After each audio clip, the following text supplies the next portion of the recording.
सुप्रभात बहनों, क्लास 6 आजकल आपका भाषा में पाठ 7 चल रहा था। उसमें कल मैंने आपको प्रश्न उत्तर कराए थे। आशा है आपने उस प्रश्न उत्तरों को सुंदर लेख में अपनी उत्तर पुस्तिका में किया होगा। आज उसी पाठ में आगे है कहावतों की दुनिया।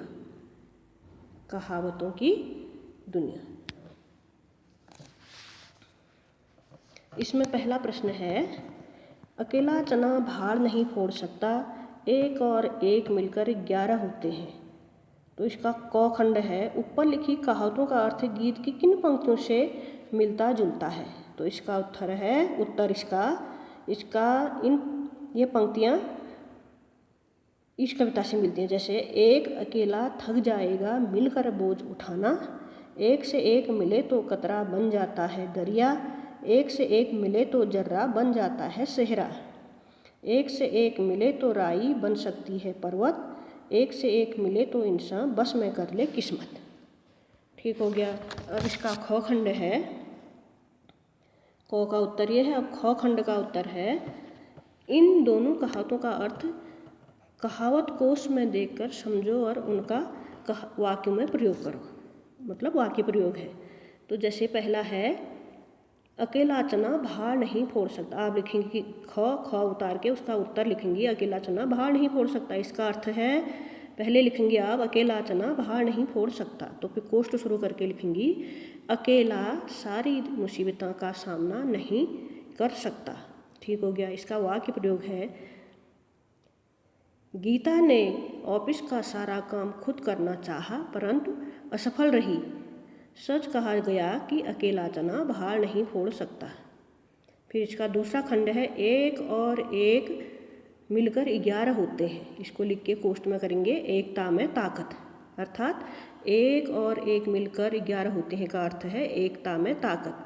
तो इसका वाक्य प्रयोग हो जाएगा, कोई भी कठिन कार्य मिलजुल कर करने पर वह संभव ही सफल होता है, क्योंकि एक और एक मिलकर 11 होते हैं। ठीक हो गया। अब नीचे है प्रश्न नंबर 2। नीचे हाथ से संबंधित कुछ मुहावरे दिए हैं, उनके अर्थ समझो और प्रत्येक मुहावरों के से वाक्य बनाओ। जैसे हाथ को हाथ न सूझना लिख के इसका कोष्ठ में लिखेंगी अधेरा होना। इसका अर्थ है अधेरा होना। इसका वाक्य प्रयोग हो जाएगा, बिजली चले जाने पर कमरे में हाथ को हाथ नहीं सूझ रहा था। ठीक हो गया। अब ख है, हाथ साफ करना। इसका अर्थ है चोरी करना। तो इसका वाक्य प्रयोग हो गया, मौका मिलते ही चोर ने पर्स पर अपना हाथ साफ कर दिया। फिर ग है, हाथ पैर फूलना। इसका अर्थ हो गया डर से घबरा जाना। इसका वाक्य प्रयोग हो जाएगा, सांप को देखकर मेरे हाथ पांव फूल गए। फिर घ है, हाथों हाथ लेना। इसका अर्थ हो गया स्वागत करना। हाथों हाथ लेना माने स्वागत करना। तो इसका वाक्य प्रयोग हो जाएगा, अपने घर में कोई भी मेहमान आने पर हम उसे हाथों हाथ लेते हैं।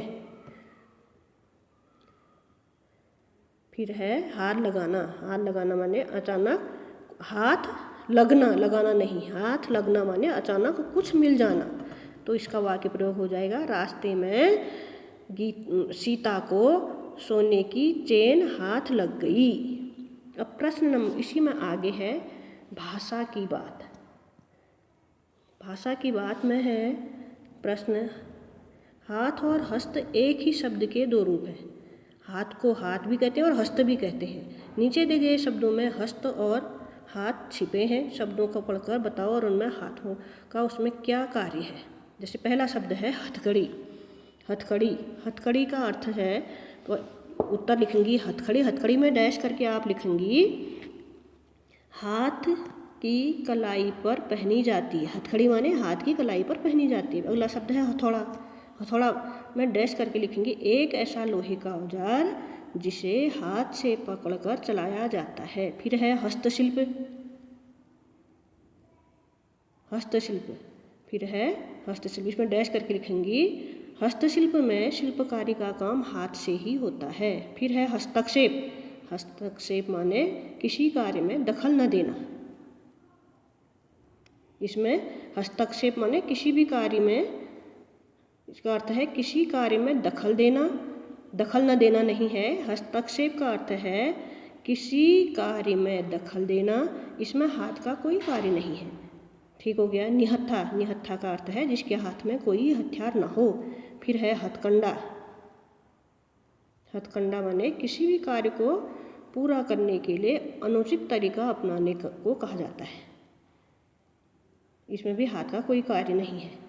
हस्ताक्षर, हस्ताक्षर का अर्थ है अपने हाथ से अपना नाम लिखना।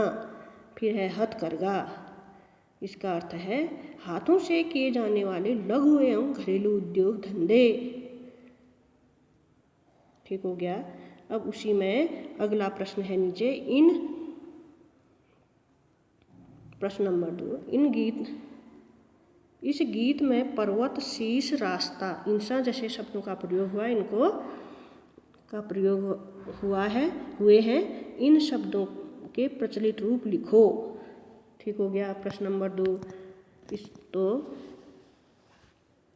पर्वत माने हो गया, पर्वत लिख के लिखेंगे आप। पर्वत का अर्थ है नहीं, पर्वत का अर्थ है पर्वत, पहाड़, पहाड़ है।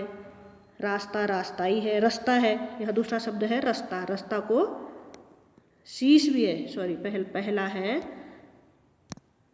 पर्वत, पर्वत को पर्वत भी कहते हैं। व के पीछे से र और तो। फिर शीश, शीश का सिर। रास्ता, रास्ता का रास्ता। और ईसा का इंसान। ठीक हो गया। आज इतना ही है। इससे आगे अगले दिन, इससे आगे आप एक बार पढ़ लेना, इनको करने की आवश्यकता नहीं है। आज आपका ये पाठ भी समाप्त हो चुका है। इसको सुंदर लेख में अपनी उत्तर पुस्तिका में करेंगी और साथ ही साथ इसे आप याद भी करेंगी। आज इतना ही है।